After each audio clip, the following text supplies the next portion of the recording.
Bismillah ar-Rahman ar-Rahim. Welcome back. This is News and Views on Salam Media. With me, Julie Ali. We cross over to Jerusalem and we're now going to talk with Professor Jeff Halper.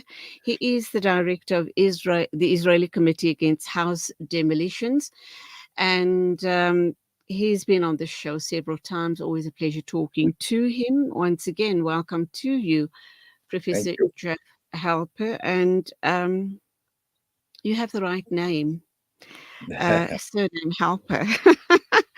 I mean, being the director of the Israeli Committee Against House Demolitions, does that even apply in this day and age?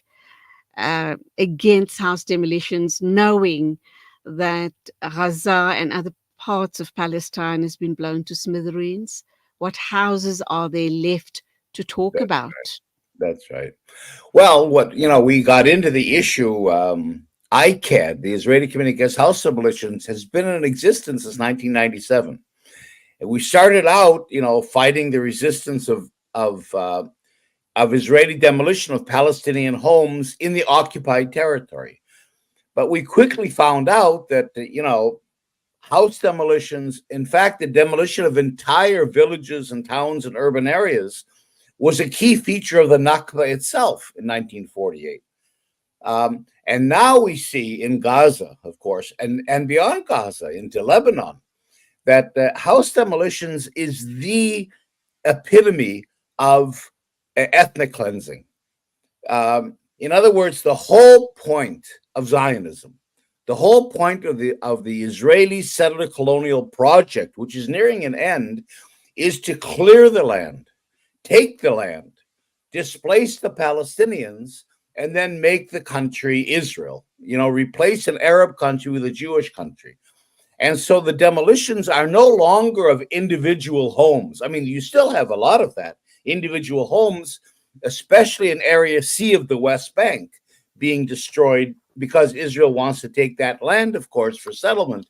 But you see in Gaza, more than 300,000 homes and businesses and mosques and schools have been systematically destroyed, the land cleared. And so in effect, it is the epitome or the essence of this whole settler colonial regime.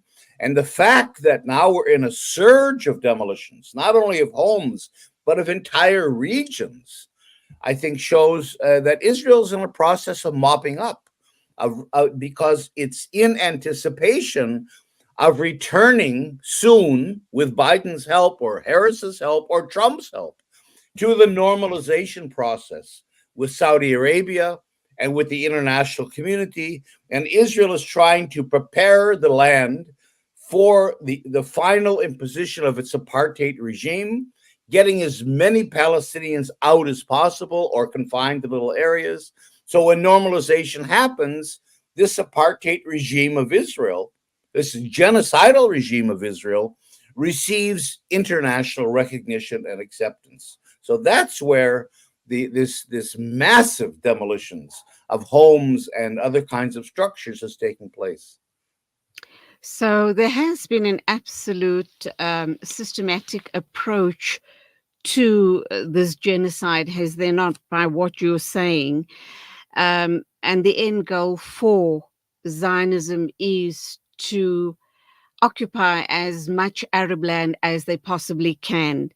How do you, as a Jewish person, you're not a Zionist, you're a humanitarian, how does it make you and others like yourself, and there are many, many others around the world, including in Israel itself, occupied Israel itself, that share the same views as you do? How do you feel about everything that's playing out? Do you have a voice at all to tell your government to stop the madness, that the way they are behaving is totally inhumane? And do you think that the apartheid government could and will possibly reach a stage of normalization? Well, I think that's the whole point. That's how settler colonialism ends. Look, settler colonialism, and it's a very important term. It's very important to understand Zionism as a settler colonial project, and you in South Africa are very familiar with that kind of a project. Um, Settler colonialism has genocide built into it because you cannot take someone else's country and displace them and dispossess them and turn their country into your own country without genocide. Whether it's cultural genocide of erasing the presence of the Palestinian people or physical genocide that we're seeing today in Gaza and even in the West Bank. So there's a logic to it. The point is, there's not only a goal, but there's a logic to it. And you can't recognize the resistance of the Palestinians. You cannot humanize the people that you're displacing because you have to believe that you're in the right, that the land belongs to you exclusively. You know, in Zionism, of course, that God gave the land to the Jewish people, or that this somehow belongs to the Jews and not to the Palestinians. And you demonize and criminalize the others, the people that you're displacing. You have to do, because if you legitimize them, if you say that yes, they have a right to resist, there are people living there, you undermine your own claim to the country. And so you can't admit that there's resistance, even because resistance has a reason. You have to deny that reason. And then what you do is you dehumanize the others, the Palestinians. You make them into human animals, which is a phrase we're familiar with. And you call their resistance terrorism. You criminalize it all. And there's a logic to it because the resistance can never, ever, ever end. You can't really normalize unless you actually eliminate, wipe out the native population. And so, in a sense, you can't normalize. And that's why Israel is lashing out at every bit of resistance that exists. On the other hand, that is the way settler colonialism ends, is through normalization. When the whole world sees that country as Israel, and you go to your travel agent downtown and you want to go to the Al-Aqsa Mosque. Well, you buy a ticket to Israel. And it's not even an issue. Wait a minute. Is the Al-Aqsa Mosque in Israel? First of all, the Al-Aqsa Mosque is in occupied East Jerusalem, so it's not in Israel. But normalization just erases all of that, and the whole country, it's self-evident that it's Israel, and that's how it wins. And that's where we are. And I think that's and we're there, and we have to say this with the complicity of these Sunni Arab states that are thirsty for normalization with Israel for all their own reasons. Saudi Arabia is in line, the Gulf states, the whole Abrahamic Accords that Trump. I mean, you have Arab countries working against Palestinian rights for Donald Trump. So we're in the logic of this is genocidal, what Israel is involved with. So the Israeli people don't get it. All they see is they're living their normal lives like you do in Johannesburg. And here come a bunch of criminals to attack us. So there's no issue. There's no political issue or moral issue. We're simply defending ourselves, which is what you hear all the time. And for the Arab governments, I think there's no pretense of supporting the Palestinians. The Arab street supports the Palestinians, of course. But the governments, they're autocratic. They want, the Israeli surveillance in order to stay in power. They need Israel to protect them against Iran and so on. So you have a whole kind of a coalition of interests here in which the Palestinians are erased. Nobody cares about them. They have no leverage. And I think we, the people, are the only ones to speak out for them.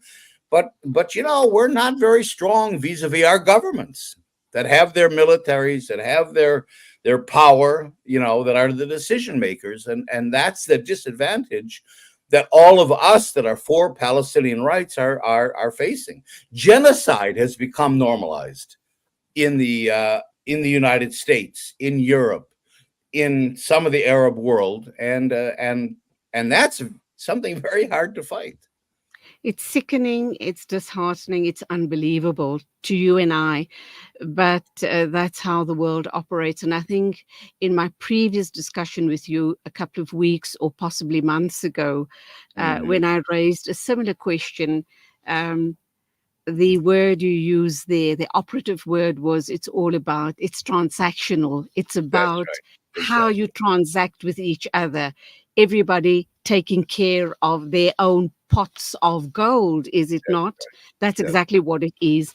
Let's move on then and let's talk about Israeli reservists. There was one in particular, Michael Ofer Ziv. I hope I'm pronouncing that That's correctly. right. That's He's an right. Israeli reservist, and he spoke to Al Jazeera, explaining that he's refusing to return to Gaza, including another, I think, 129 Hmm. reservists. Have you heard anything further on this matter, and how do you believe the Israeli government is going to deal with them? Will they Right. suffer severe punishment, repercussions? How does that play out? Look, these are fairly isolated incidences. 129 out of tens of thousands of soldiers. I don't think the Israeli government is that concerned about it per se. The issue is not Gaza. These are not 129 people of conscience that are saying we've gone too far. The Palestinians are suffering. We're complicit in genocide. No, their concern is the hostages. Again, it's all very almost autistic. It's all about us, the hostages, and the fact that there's no hostage deal. So, what these soldiers are saying is, we're not going to go back and fight if our government won't make a deal to release the hostages. So, it's a very narrow thing. It has nothing to do with Palestinians, nothing to do with Gaza, nothing to do with politics, nothing to do with conscience, really. And so it's more, a kind of an extension of the demonstrations that are happening that are not against the war. We have to remember that at the beginning, 94% of Israeli Jews supported the war in Gaza. They Sure. still support the war for the most part. The war isn't the issue. The issue is, what about the hostages? That's all they care about. And now the issue also is, why are we there still? In other words, now the army has said we fulfilled our mission months ago. There's no reason why we should still be in Gaza, which is why the Jabalia refugee camp and all those kinds of attacks are doubly tragic. They're only happening because the army has to do something. It's sitting around, but the army itself says we shouldn't be there anymore. There's no more reason. And so, from the Israeli point of view, this autistic point of view, our soldiers are getting killed in Gaza for no reason. And so, for those two selfish reasons, the hostages and the fact that soldiers are being killed in military operations that don't have to happen, just because Netanyahu refuses to get into a deal with Hamas about the hostages. That's what's motivating the soldiers. And I wish I could tell you these are 129 Israeli Jews of conscience that have really woken up and see what we're doing. No, it's completely has to do with our own, our own internal disagreements and problems about our very specific issue, like the hostages. Unbelievable. The word unbelievable is also mild in comparison to what's happening in that part of the world. Um, and it just worries me and sickens me to think when you say we're nearing the end and all of this is going to be so normalized as far as the Western world is concerned that and Mm-hmm. let's hope it never happens, that the whole Palestinian issue and the Palestinian people end up being a forgotten people. Please, That's God, don't let that ever happen. Professor, that's where we have to end it. I look forward to future discussions with you. Keep safe, God bless, and okay. thank you for talking to us. Thanks for having me on.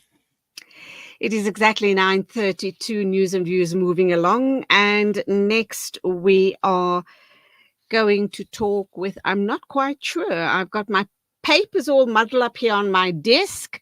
So I've just been told by the controller the next guest is connected, but I don't know who the next guest is. Let's go for an ad break and then I can refresh my memory. We are here in the middle of a Zahra neighborhood. The whole neighborhood is already destroyed. More than 17 towers are down.